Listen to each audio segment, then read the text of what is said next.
Oh, man, the Senegalese side, they are purring and they are ready to rock, man. I'm high on them, and we're going to get into exactly why later on. But this is a side that defensively they've been good.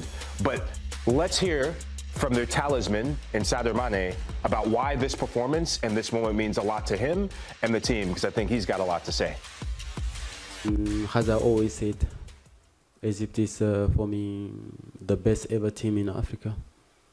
And today they show it again. And wow, what a team. And it wasn't easy for us, and we expect that because it's Africa Cup and we struggle, but we keep patient and from face to this great player, especially Mo Salah, one of the best players in the world. And of course, he's always giving his best for his team. Unfortunately for him today as well. But, well, I just want to say this is part of football. But, Jeff, this is about the best goalkeeper in the AFCON Cup of Nations and the best goalkeeper in Africa right now, in Yassine Bounou. So this is back-to-back penalty kick shootouts that the Moroccans have faced, right? Spain, Bounou gets 2 saves. This very tie against Nigeria, 2 saves. So if you are going to go to penalty kicks, advantage Morocco. And it was a statement performance from him and a statement moment in Moroccan history. And the Atlas Lions, they have a massive opportunity to get their hands on the African Cup of Nations trophy. Do you think they almost know that and play for pens? I think this is a side that have the confidence that they could take it the distance, but this is a side that wants to win it in regulation, and we're going to see how good this young side of Morocco really is against an experienced side in the finals this Sunday. I mean, it's a battle of 2 heavyweights, as I said, and I can't wait to cover it. We're going to do a live YouTube hit and reaction, I think, here on the Golazo Network. And, you know, we're going to have someone in studio, and very much soon, to talk more about it, won't we? OK, let's go to our AFCON expert, Mbizo Mzamane. Now, he's normally welcomed by Nico Cantor in a firework fashion, which I cannot imitate for 1 second. So with a very British, good morning, Mbizo. How are you? Jeff, good morning, sir. I'm very well, and yourself? I'm good. Look, my first question is, do you think that either Egypt or Nigeria did anywhere near enough to get to the final? I think I feel a little bit bad for the Nigerians because until their match versus Morocco, they were flying high. I thought they were playing some superb attacking football. Maybe from time to time, a little suspect on the defensive end. But certainly until the Morocco game, I would have said they've done enough. They weren't awful as well, I think, against the Moroccans. I just think they weren't quite themselves, didn't attack quite as much as we would have liked to see them do, as much as they have done in this tournament, and in part that is down to Morocco's tactical discipline.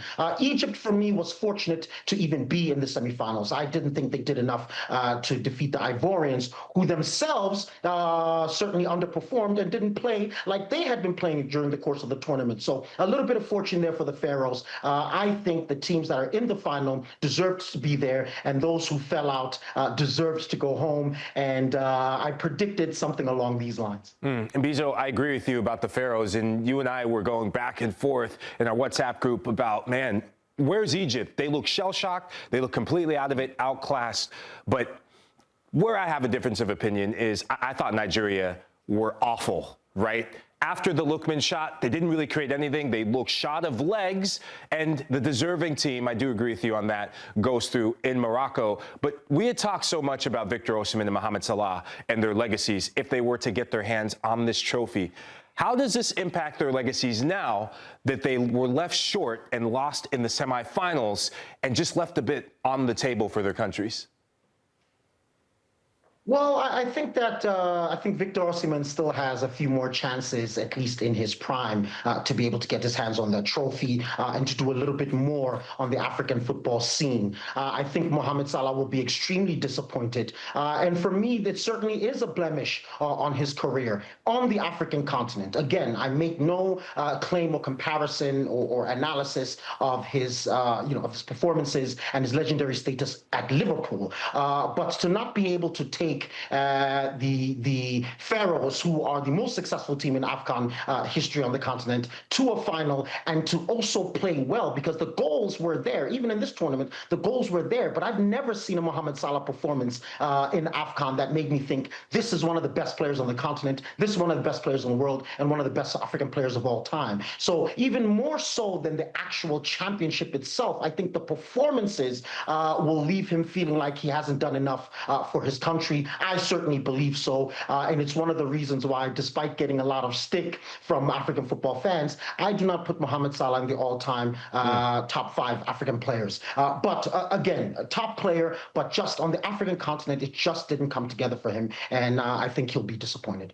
So, Mbizo, the obvious question is the flip side. Why does Sadio Mané then come alive in this competition?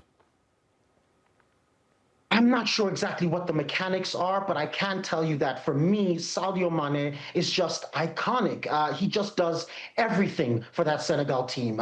He plays defensively if he needs to.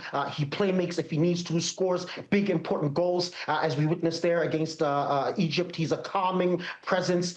He's a leader in the locker room and on the field. I mean, he's just been absolutely everything for this team. He shows up when he's desperately needed. You know, Sadio Mané is just absolutely unbelievable. And I think if they do win, I think we have to start to talk about Senegal being the team of maybe the decade, or certainly, you know, one of the best teams we've ever seen. And I think Sadio Mané in the top 5 African players of all time.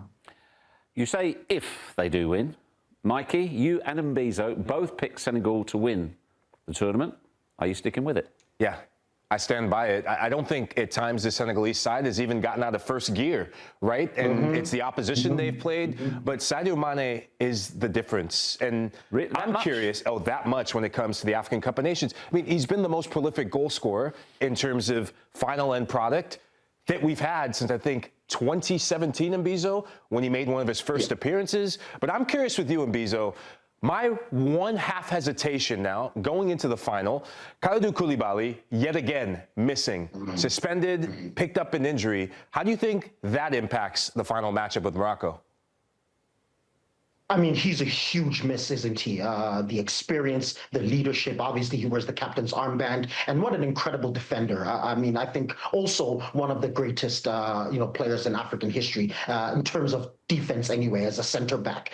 He's a huge miss. But the boy's name is blanking on me now, the one who got subbed on for him when he got injured and the yellow card and so on. He was absolutely spectacular. I thought this is a player that can really do well to deputize. And I think that while they will miss him, Senegal absolutely has the quality to go on and win without him. And as you mentioned there, for me, Senegal has not reached their top gear. I think that they are still sort of almost, taking a stroll through some of these teams, and it's incredible to see. I do absolutely believe that they're going to need to shift gears against Morocco for a number of different reasons, other than just their quality. Of course, they have the fans on their side, and we know that home teams tend to get advantages in certain situations with regards to refereeing. But for me, I just believe that Senegal is just good enough without him. I think they will get the job done. Will it be easy? No, but the job will get done, although Kalidou himself will be extremely disappointed to be missing such an enormous match.